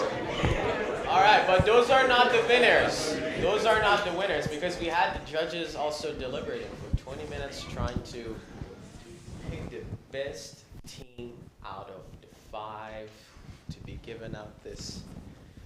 Woo! It's a big check. That's heavy. It's a little heavy. Big check. Oh my God. My biceps are sore right now. I'm trying to sweat on my hands. So I'll give this here for now. And Greg has the winners in his hands. You're at his grace right now, Greg. If I can find where they are. Okay. Sorry, we lost you all. He's just demonstrating the current WebReg functionality. No, that was the functionality when I was in school. Oh, yeah. Searching through pieces of paper. Yeah, just imagine you're on the wait list right now, trying to find, when you're gonna get there, and then you realize that you weren't on the wait list the entire time. Yes, I shall return. Just go to the back. Just go to the back. I do not have a 5th place certificate, but I will soon. All right, that's okay. 5th place gets a set of steak knives. So, as I told y'all, the race was incredibly close, and I want to hear from you all. How did you guys do your marketing? How did you get out there trying to tell students? Did you at all any marketing? Any teams who want to talk about this? What's your secret sauce To get in votes? I mean, Cole, if you guys got one, what was your secret sauce? We use Instagram. We use Instagram, promote it on our personal Instagram, and then I told all my teammates to get the word out there with like the different organizations we're in, whether it's like clubs or whatever. So. Okay. How about Zotology? Our branding was basically try to show users that they could see themselves using the system. We reached out to a bunch of our friends in our, not family, maybe some family who was here in UCI. But when we were trying to see who we reached a lot of different clubs and organizations. For example, I'm a part of CAVA, so I was able to externalize to the Filipino club here at UCI, which is one of the largest it's one of the largest organizations under the umbrella of the CCC. When I talked out to my campus representatives coworkers, I found out that one of them was homecoming queen, so she was able to externalize to her ASUCI audience. I know someone who's within campus reps who also is a part of TEDx, which uses the Entrepreneur Center's state-of-the-art podcasting system, and just the fact that not only were we able to reach people through Instagram by trying to advertise to people and having reach sharing, it goes a long way to actually go out and foster new connections with people and to actually show people and show students that, you can use this right now. Definitely should. Okay. And unemployed devs, very quick. Sorry? Push people into voting. Tell them we gotta go to vote. I'm not on the team, so Okay.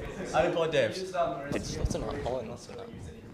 just announce it now. Okay. Right. And also, I think with the electronic communication, you also Do you have slides for them?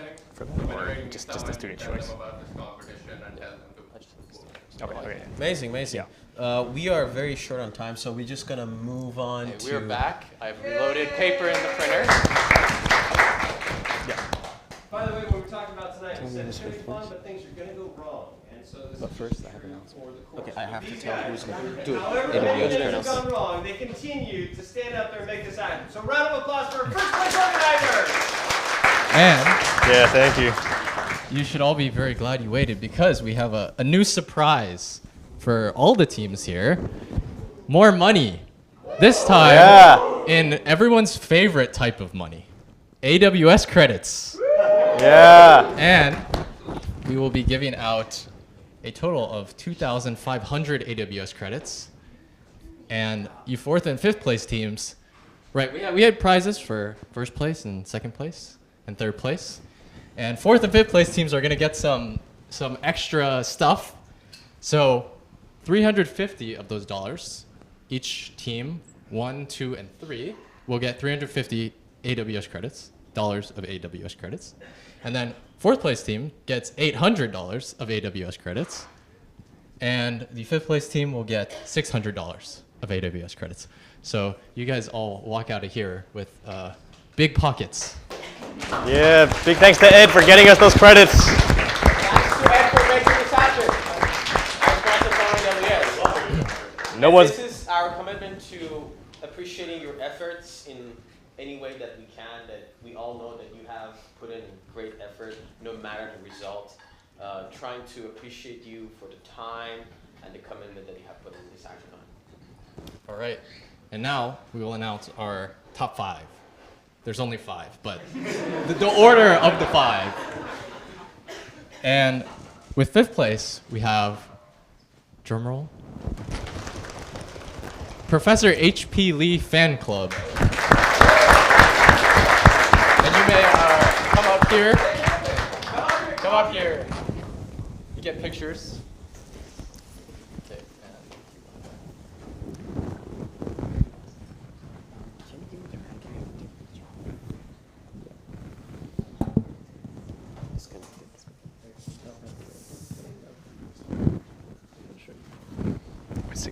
All right, we're looking over there, looking over here. Oh, get in there. Uno, dos, tres, cuatro, cinco. Great. Good job, guys. But wait, there's more. 5th place, 4th place, 3rd place, and 2nd place all get their very own T-shirt.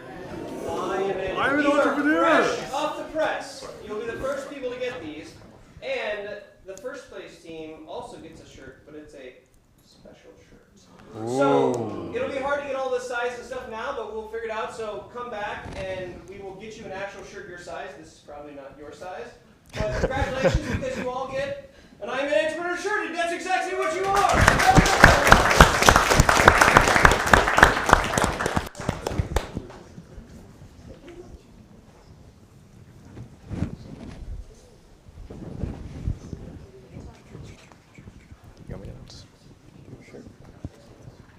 Which does? I don't know.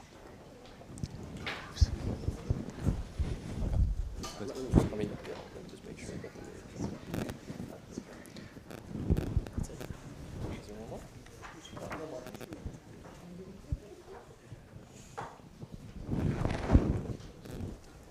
Okay, next up we have 4th place.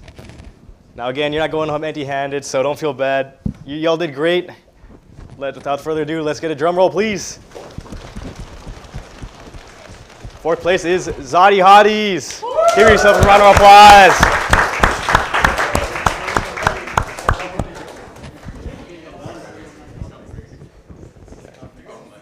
Okay, that's all right. Oh.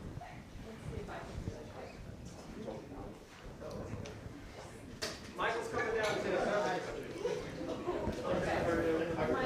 extra copy. Okay. Oh, okay. Right? Maybe only 4 people. Yes. Okay, that's fine. All right, look this way. Uno, dos, tres, cinco, seis. Great. Good job, guys. And bring your certificate back, and you get your T-shirt. How's that? All right. You can announce this. I can't hype these people up. I'm getting nervous. I got you. I think that's all. Yeah, we're good. So this next team, again, I have to just say I really like this name, and I think it fits their team very well. So for our 3rd place winner, And the winner of $1,000. cash money. Yes. Not cash. Oh, $1,000 to like your Zod account or Amazon Prizes, gift cards or prize something money. like that, because we're not allowed to give cash for legal administrative reasons. And it goes to, drum roll please, to Zotology. Yeah.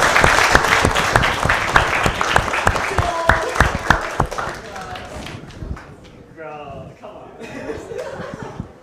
Are we announcing 1st or 2nd? There's only 2 left. That's true. I feel like I know, but like, still. Oh, we got 1 extra? Okay. Nice. I can be on the team too. Yeah. All right, this way. Everybody's in there. Organizers, Mr. Dan as well. Uno, dos, tres,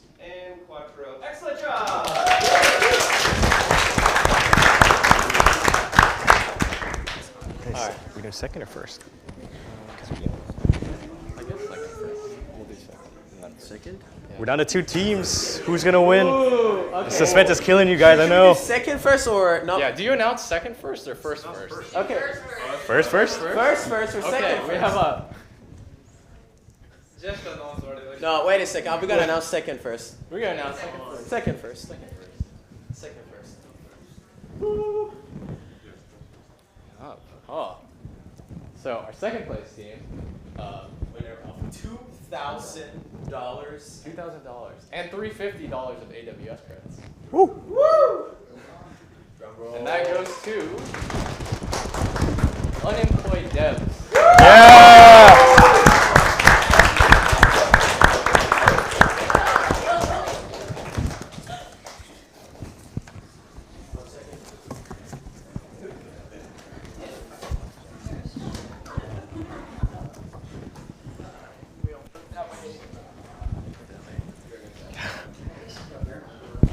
If you're feeling upset you didn't win, use that fire passion for your next project and the rest of your life. You'll continue to lose, but you will only win if you keep coming back.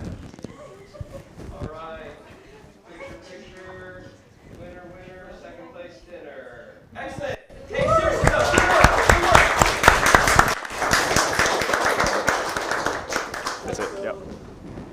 I don't think I need to be very secretive about this one. Give them a chance though. Let's do a drum roll. Let's bring it up. Let's make it happen. A win for one is a win for all. Going home with a $3,000 check. My hands are sore. It's so much money. Oh my god. And you get a piece of paper too. That's cool. That too. We have the winners. Colo!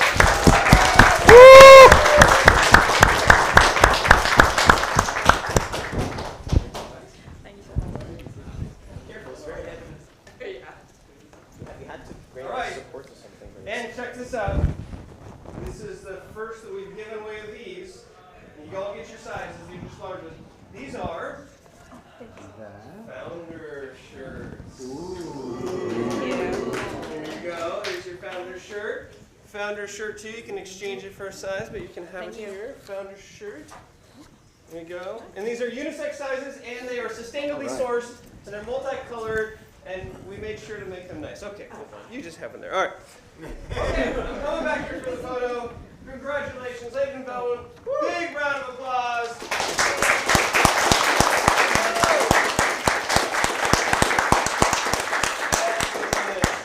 All right. Congratulations. Speech. All right. Thank you very much. I want to do one last thing. Michael is here, and this is what he does every time he goes to anywhere. I want to do it so as a tradition. I want you all to do 3 zots as loud as you Get up here, can. Michael. I'll film it for you. Okay. Michael's gonna do it. Knock stuff over. Yes. Okay, we ready? We know how to zot, right? And Everyone knows how to zot. If you have not, you take your 2 fingers, you lower them down. That's a llama. So you slide them back to get the nose. That's an anteater. You can do 2-handed if you feel talented. I'm going to do 1, 2, 3 really loud. And you're going to go zot, zot, zot as loud as you can. Ready? 1, 2, 3. Zot, zot, zot. I can tell them in the Entrepreneur Center because we got it on the first try.